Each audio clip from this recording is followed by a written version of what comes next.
Have you ever loved someone who couldn't speak a single word but understood you more than anyone ever could? Jonathan lived alone in the quiet hills of Wyoming. His wife had died in a car crash. His daughter ran away at 16. The house was silent year after year. Then came Leo, a small blind dog he found shivering on a snowy night. Leo couldn't see. He didn't bark much, but he stayed through the long nights, through the empty days, just stayed. When Jonathan was drowning in silence and sorrow, Leo would curl up beside him.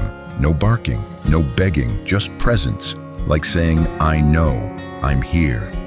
One winter, Jonathan went into the woods for firewood and slipped, breaking his leg. No phone signal. Snow falling heavy. No one knew he was gone. No one except Leo.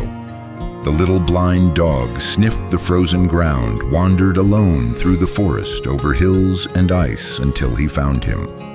Leo barked for hours until someone heard. Jonathan was saved, but Leo was gone. They found his body 3 days later, curled under a pine tree, frozen, silent, still holding Jonathan's scarf in his mouth. Jonathan wept like a child. Then he did something he never thought he would do again. He wrote a book, a story, a tribute.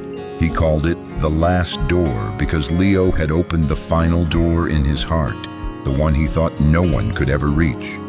Years passed, seasons turned. One quiet afternoon, as Jonathan sat reading on his porch, he heard a rustle. A small dog walked out of the woods. Same curly fur, same clouded eyes, no collar, no fear, just knowing.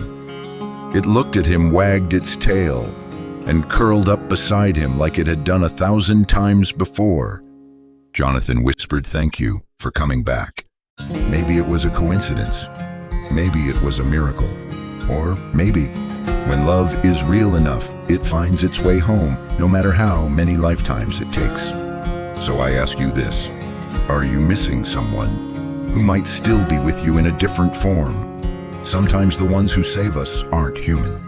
Sometimes they come on 4 legs with no words, and hearts bigger than we'll ever understand.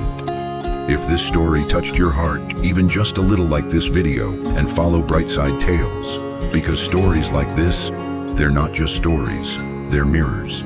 And maybe you'll find a part of yourself in them too.